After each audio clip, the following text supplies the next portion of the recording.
Salam Bapak Ibu jemaat Tuhan dimanapun kau berada. Kita bersyukur hari ini oleh karena kasih dan kemurahan Tuhan kita boleh bertatap muka.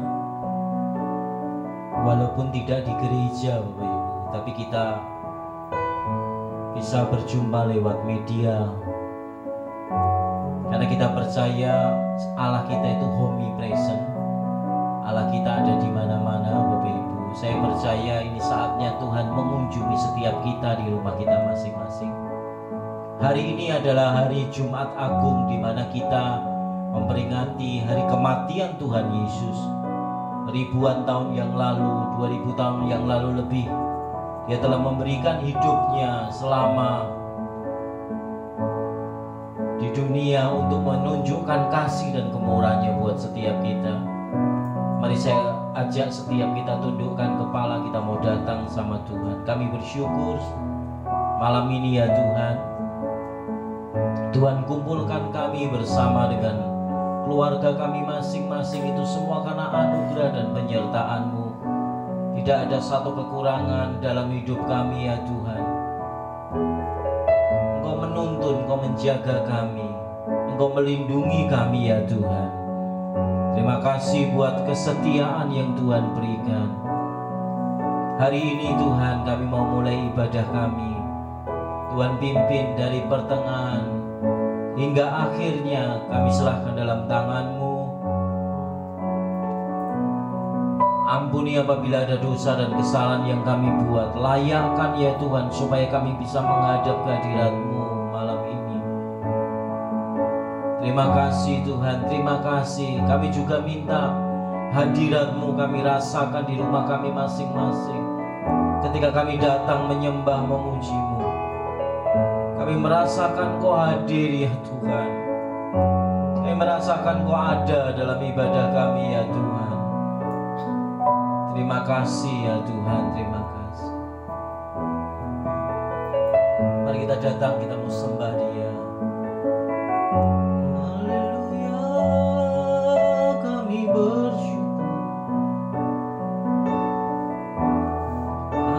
Kebaikan-Mu ya Tuhan. Haleluya.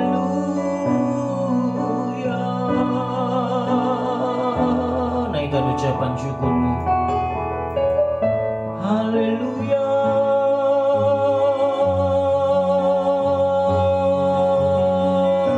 Terima kasih Tuhan.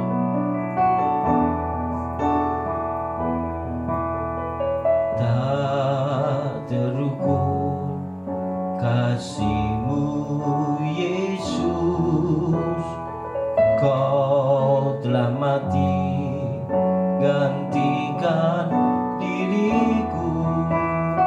Kau curahkan darah-Mu untuk tebus dosaku. Terukur kasih-Mu Yesus, Kau telah mati gantikan diriku.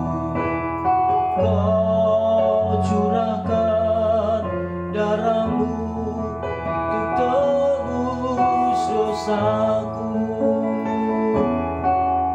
Layaklah Kau Tuhan dipuji dan disembah dengan segenap hatiku. Layaklah Kau Tuhan dipuji dan disembah dengan segenap jiwa ragaku. Mari kita datang sembah Dia. Tak terukur kasih-Mu Yesus, Kau telah mati gantikan diriku. Kau curahkan darah-Mu untuk tebus dosaku.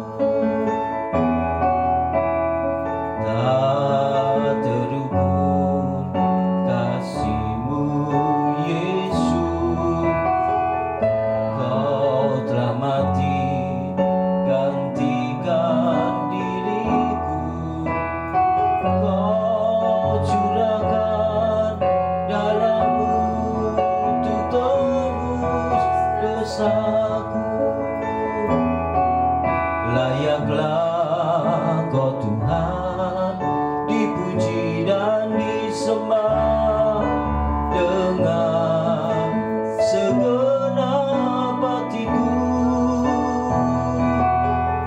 Layaknya Kau Tuhan dipuji dan disembah dengan segenap jiwa ragaku. Layaklah Kau Tuhan dipuji dan disembah dengan segenap hatiku. Layaklah Kau Tuhan dipuji dan disembah dengan segenap jiwa ragaku. Mari angkat tangan kita katakan, layaklah Kau Tuhan dipuji dan disembah dengan segenap hatiku.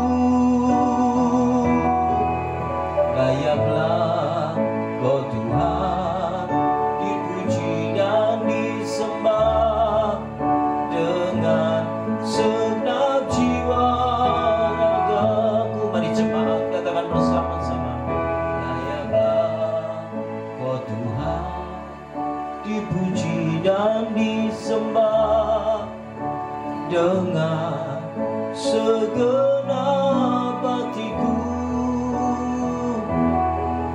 Layaklah Kau Tuhan dipuji dan disembah dengan segenap jiwa ragaku. Jemaat sekali lagi, layaklah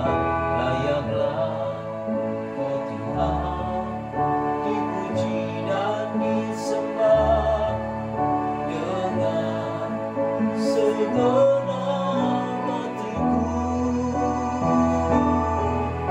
Layaklah Kau Tuhan dipuji dan disembah dengan segenap jiwa ragaku. Layaklah Kau Tuhan dipuji dan disembah dengan segenap hatiku. Layaklah Kau Tuhan dipuji dan disembah dengan segenap jiwa ragaku. Dengan segenap jiwa ragaku. Dengan segenap jiwa ragaku.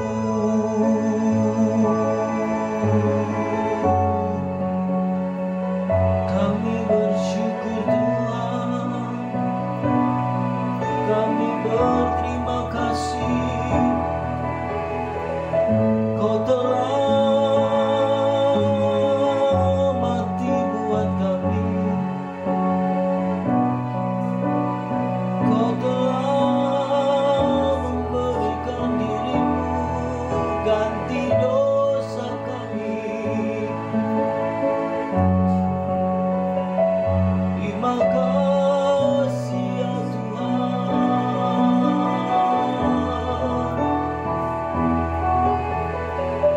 Engkau telah mati buat kami ya Tuhan. Kau telah mati ganti dosa kami ya Tuhan.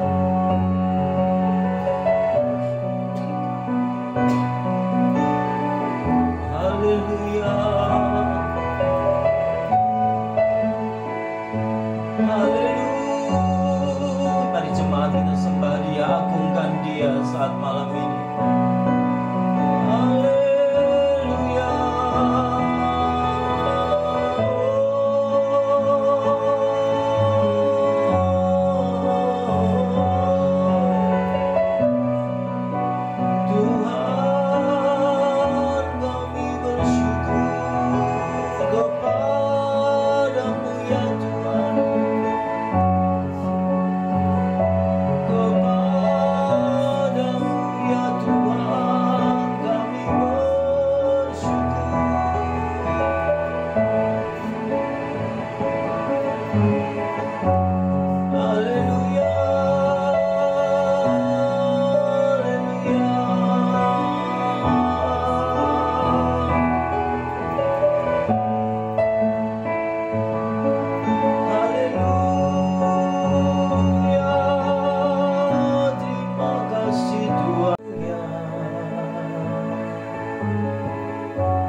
Yesus, Engkau Juru Selamatku, dalam janji-Mu kemenanganku,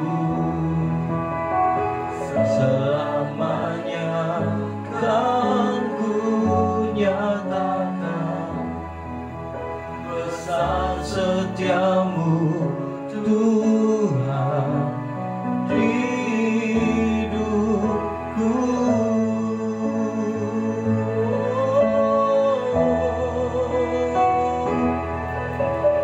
Yesus, Engkau Juru Selamatku, dalam janji-Mu kemenanganku, selamanya kan ku nyatakan besar setiamu Tuhan di hidupku. Mari sambil angkat tangan kita katakan, Yesus, Engkau, Yesus, Engkau Juru Selamatku, dalam janji-Mu kemenanganku,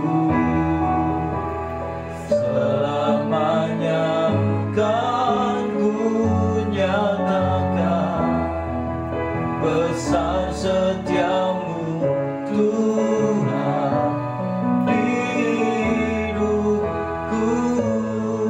Besar, besar setiamu Tuhan, besar setiamu, besar setiamu Tuhan, besar setiamu Tuhan di hidupku.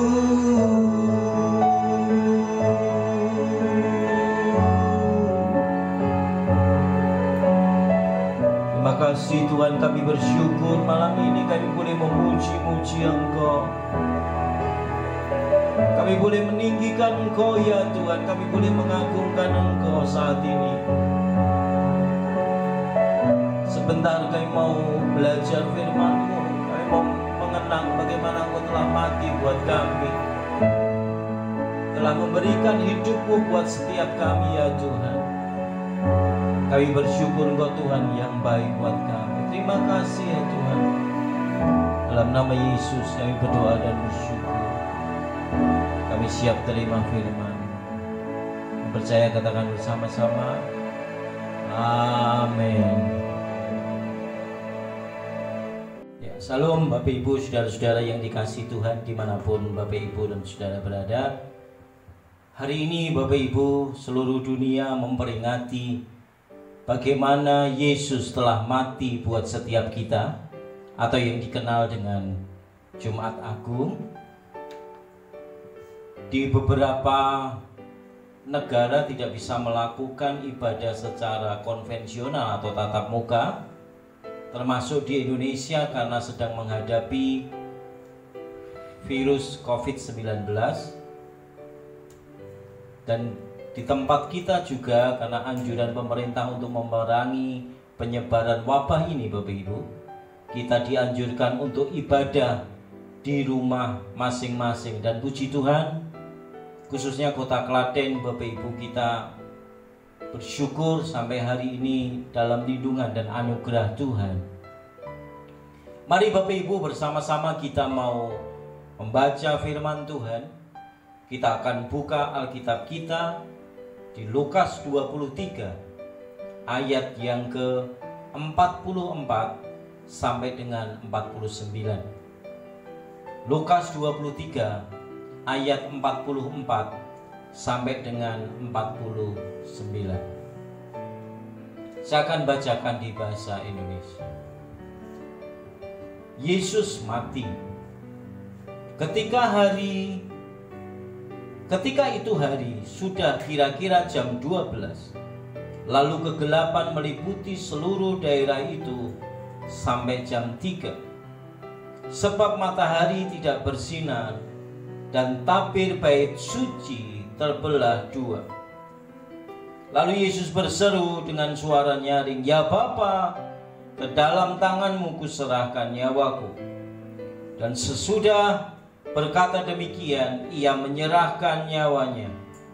Ketika kepala pasukan melihat apa yang terjadi, ia memuliakan Allah, katanya, "Sungguh orang ini adalah orang benar." Dan sesudah seluruh orang banyak yang datang berkerumun di situ untuk tontonan itu, melihat apa yang terjadi itu, pulanglah mereka sambil memukul-mukul diri. Semua orang yang mengenal Yesus dari dekat, termasuk perempuan-perempuan yang mengikuti dia dari Galilea, berdiri jauh-jauh dan melihat semuanya itu. Bapak, Ibu, saudara-saudara yang dikasihi Tuhan, firman Tuhan mengatakan peristiwa bagaimana Yesus mati buat setiap kita. Bagaimana Tuhan Yesus semalaman sebelumnya, beberapa hari sebelumnya, Bapak Ibu, itu ketika berdoa di Taman Getsemani, beliau ditangkap. Ketika sedang berdoa, Tuhan Yesus ditangkap. Bahkan penangkapannya komplit dengan seluruh pasukan prajurit yang ada saat itu. Tuhan Yesus sendiri berkata, "Apakah aku seperti seorang penyamun, seperti seorang penjahat sehingga menangkapnya? Engkau menangkapku dengan cara demikian." Bapak Ibu, dengan cara penangkapan ini Tuhan Yesus ditangkap seperti layaknya seorang penjahat, seperti layaknya seorang yang, Bapak Ibu, merampok, mencuri, membunuh. Padahal itu tidak pernah dia lakukan.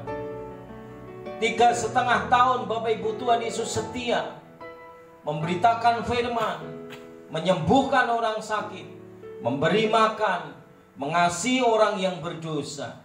Bahkan Tuhan Yesus taat memberikan pajak kepada pemerintah yang ada saat itu. Tuhan Yesus tidak melakukan dosa apapun. Tapi karena banyaknya orang, Bapak Ibu, yang iri, terutama golongan para imam, iri melihat pengikut Tuhan Yesus semakin hari semakin banyak. Iri bagaimana Tuhan Yesus melakukan banyak mujizat. Lalu Alkitab mencatat sejak saat itu mereka bermufakat untuk bagaimana membunuh Yesus. Berkali-kali Tuhan Yesus mau dibunuh, tapi luput, Bapak Ibu. Tapi malam itu di Taman Getsemani, Yesus ditangkap. Lalu dia dihadapkan, Bapak Ibu, kepada Pilatus. Ketika diperiksa oleh Pilatus, pemimpin saat itu, tidak ditemukan salahnya. Tapi karena dorongan orang banyak, Pilatus dipaksa untuk menghukum Yesus. Lalu Pilatus berkata, "Dia asalnya dari mana? Dia asalnya dari mana?" Lalu orang banyak berkata, "Di bawah pemerintahan Herodes." Lalu dikirim lagi ke Herodes.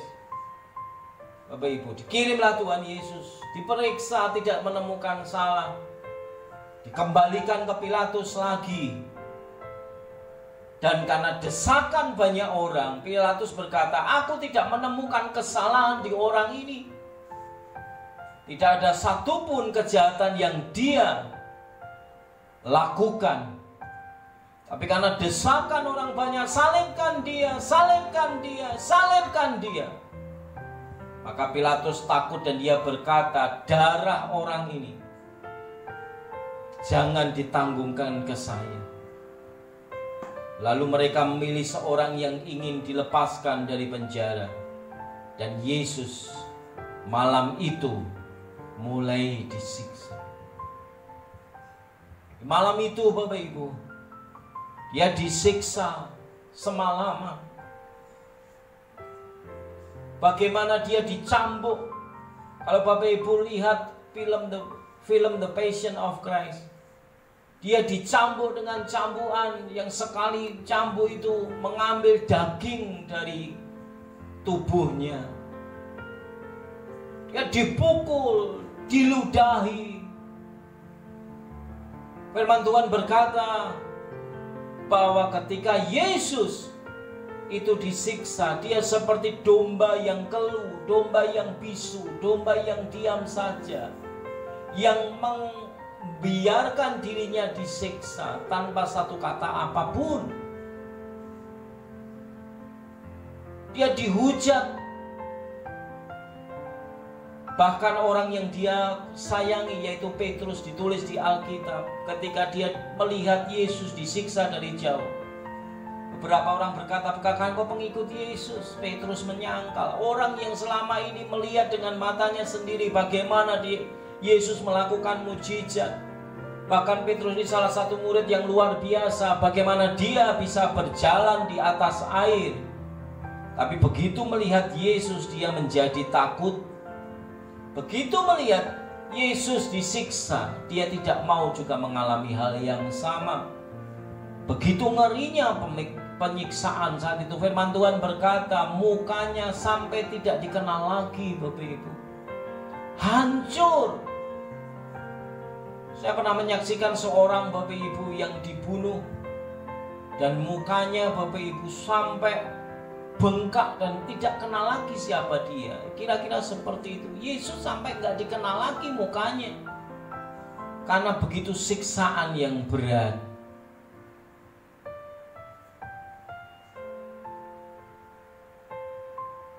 Jubahnya Bapak Ibu diambil, diundi sebagai penghinaan buat dia. Tapi Tuhan berkata, Alkitab mencatat Yesus diam saja.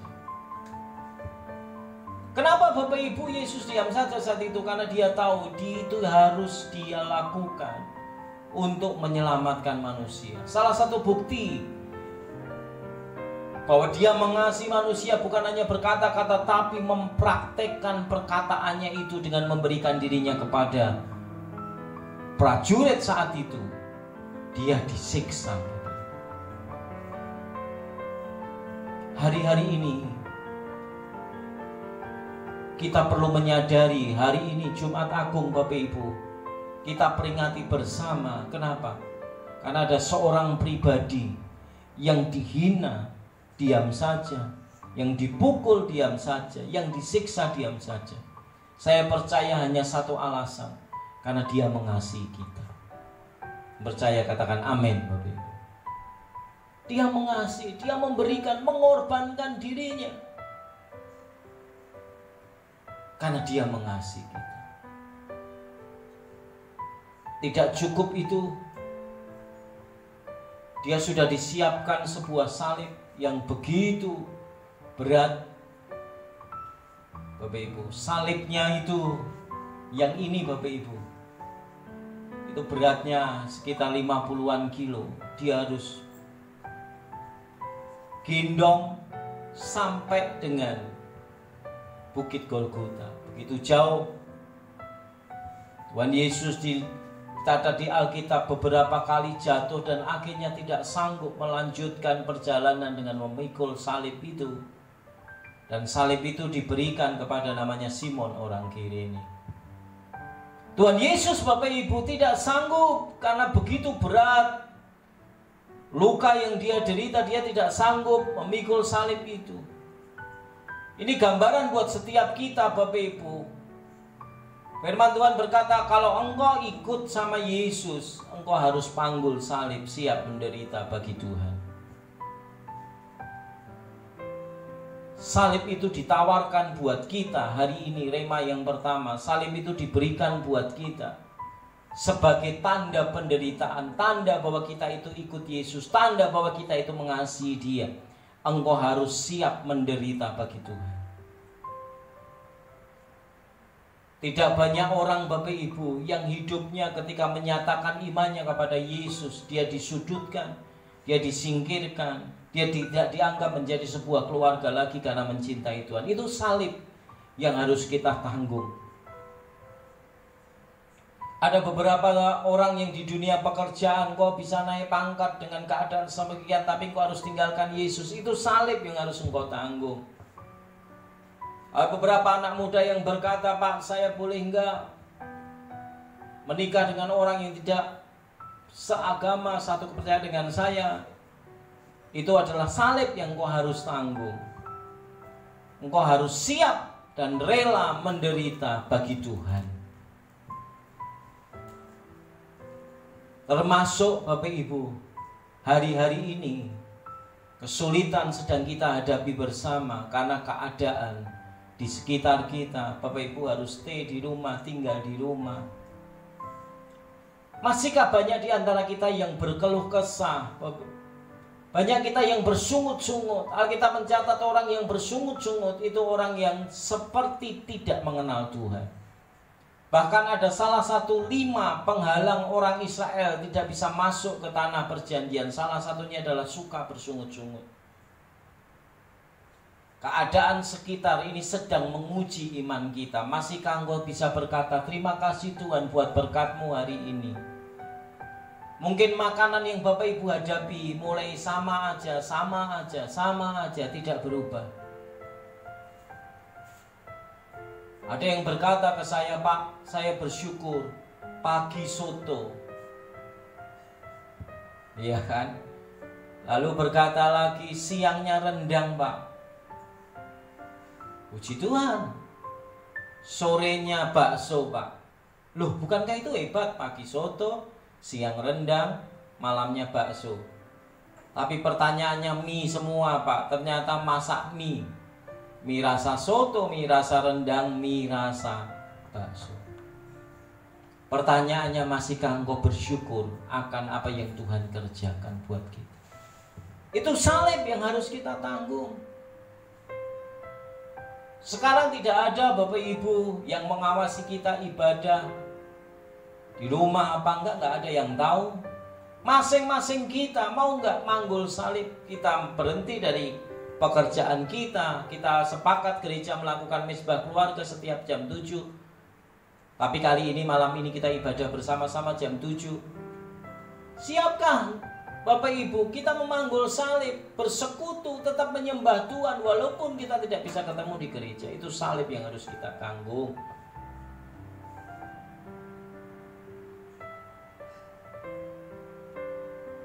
Masihkah kita bisa setia seperti Yesus lakukan? Dia taat sampai mati. Firman Tuhan berkata di salah satu misbah keluarga kemarin kita belajar taat sampai mati.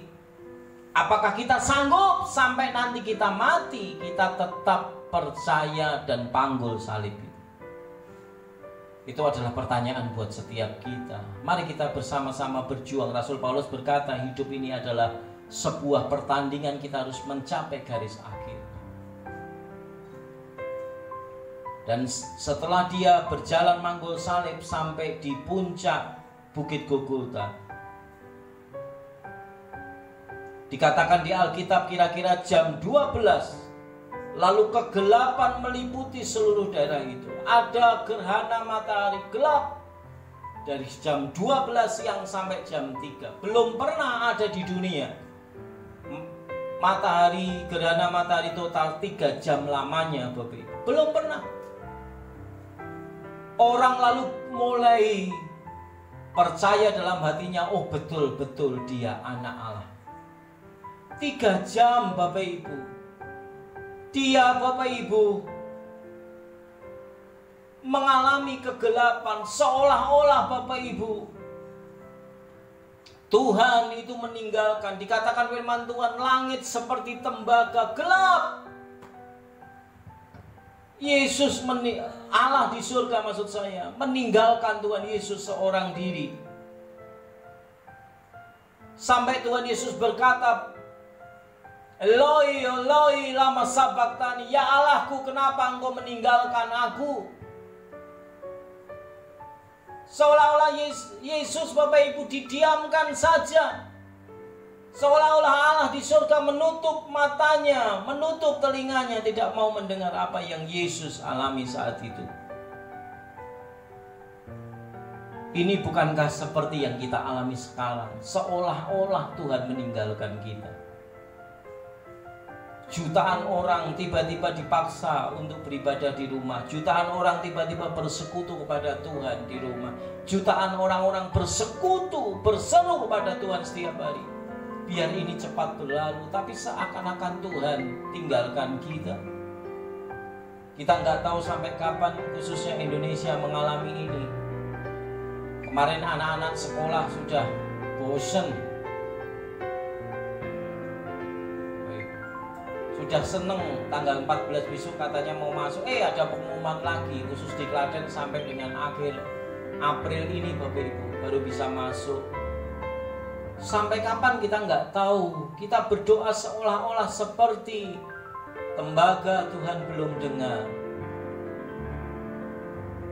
Jangankan kita Bapak Ibu, Tuhan Yesus sendiri pernah mengalami masa-masa di mana dia merasa ditinggalkan. Kalau kita merasa ditinggalkan Tuhan seperti itu, kita ingat mungkin ada rencana Tuhan.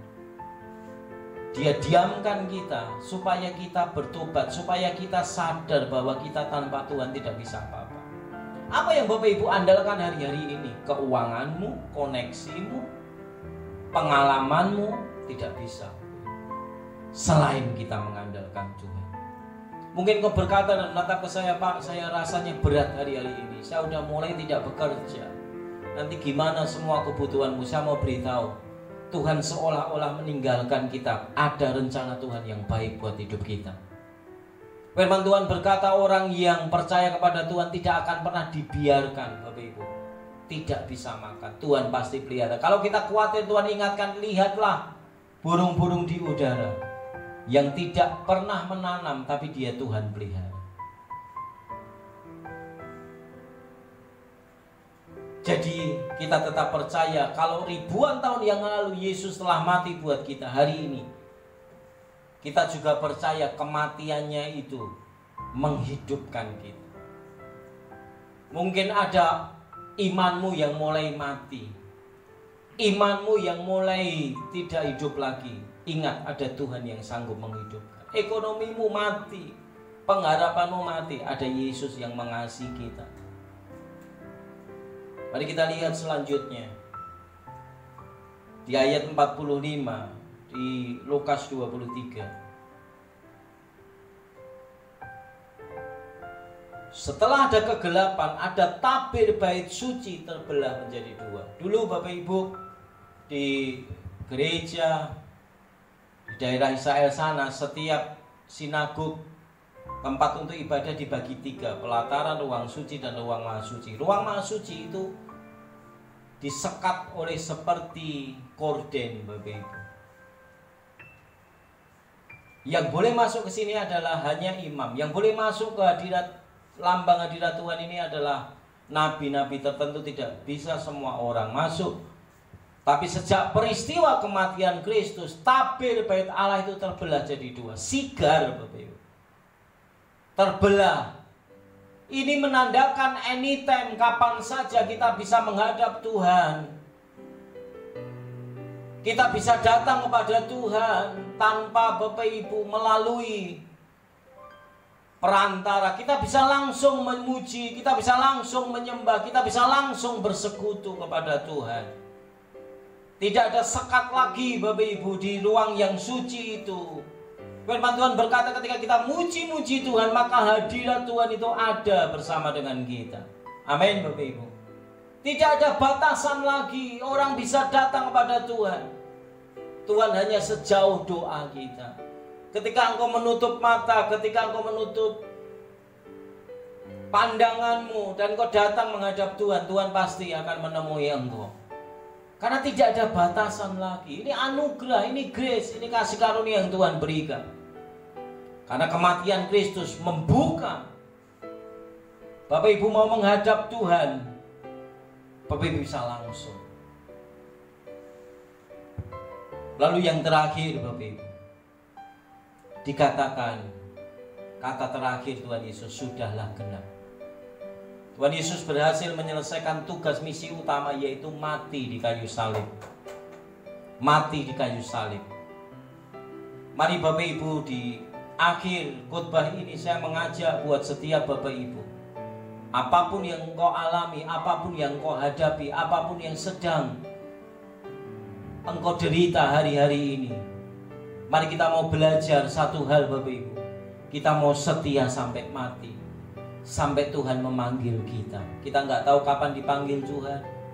Belum tentu yang tua duluan, belum tentu yang muda akhir. Tapi pastikan setiap kita mati, kita masih tetap setia. Orang-orang yang berkata, aku sudah selesai di dunia ini dan aku mempertahankan imanku. Mari tundukkan kepala, kita mau datang sama Tuhan. Mari Bapak Ibu, kita mau persiapkan hati kita. Sebentar kita mau terima perjamuan kudus. Bapak Ibu bisa siapkan darah Kristus yang dilambangkan Bapak Ibu dengan anggur. Ya, untuk kali ini Bapak Ibu bisa mengambil anggur, sirup rasa anggur atau apapun minuman. Ya, kalau tidak ada lagi ya teh juga tidak apa-apa Bapak Ibu. Mari kita mau tundukkan kepala, kita datang sama Tuhan. Kami bersyukur anugerah Tuhan. Engkau boleh ada malam ini di hari Jumat Agung ini untuk kami peringati bersama-sama ya Tuhan. Kuduskan, layakkan setiap kami ketika kami mau minum dan makan tubuh-Mu ya Tuhan. Biarlah kami lakukan dengan ketaatan, dengan hormat kepada Tuhan. Terima kasih.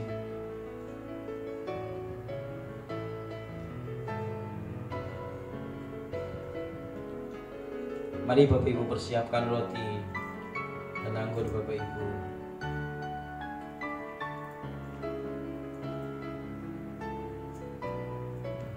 Siapkan bersama dengan keluarga Bapak Ibu masing-masing.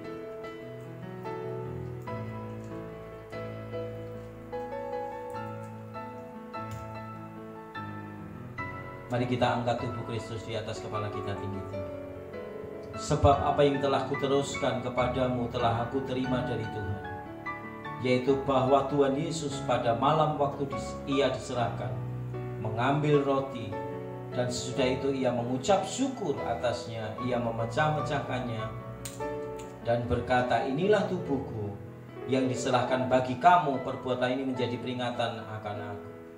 Mari Bapak Ibu, bukankah ini adalah tubuh Kristus yang kepadanya kita percaya dan diselamatkan? Kita makan bersama-sama dalam nama Yesus.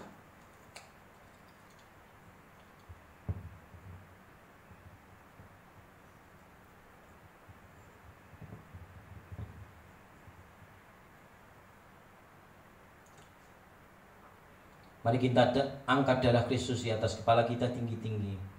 Demikian juga ia mengambil cawan sesudah makan lalu berkata, cawan ini adalah perjanjian baru yang dibateraikan oleh darahku, perbuatlah ini setiap kali kamu meminumnya menjadi peringatan akan aku. Bapak Ibu, bukankah ini adalah darah Kristus yang kepadanya kita percaya dan diselamatkan? Kita minum bersama-sama dalam nama Yesus. Mari angkat tanganmu, naikkan ucapan syukur kepada Tuhan. Terima kasih Tuhan, terima kasih. Kami bersyukur Engkau baik buat kami. Terima kasih ya Tuhan. Terima kasih ya Bapa. Terima kasih Tuhan Yesus atas kematian-Mu, pengorbanan-Mu di kayu salib. Kami bersyukur. Terima kasih ya Tuhan. Amin. Ya Bapak Ibu, sebentar kita mau akhiri ibadah kita. Bapak Ibu bisa memberikan persembahan lewat account. Bapak Ibu bisa transfer. Tapi kalau Bapak Ibu kesusahan, Bapak bisa kumpulkan persembahan Bapak Ibu di rumah. Nanti ketika kita bisa ibadah, kita bisa bawa ke gereja.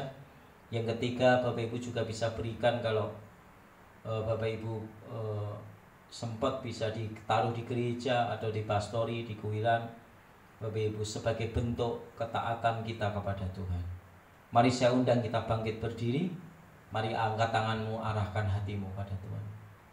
Bapak Ibu, saudara-saudara yang dikasihi Tuhan, terimalah berkat daripada Allah Bapa, Tuhan Yesus dan Roh Kudus memberkati keluargamu, suami, istri, anak-anak, seluruh isi rumahmu diberkati, dilindungi Tuhan.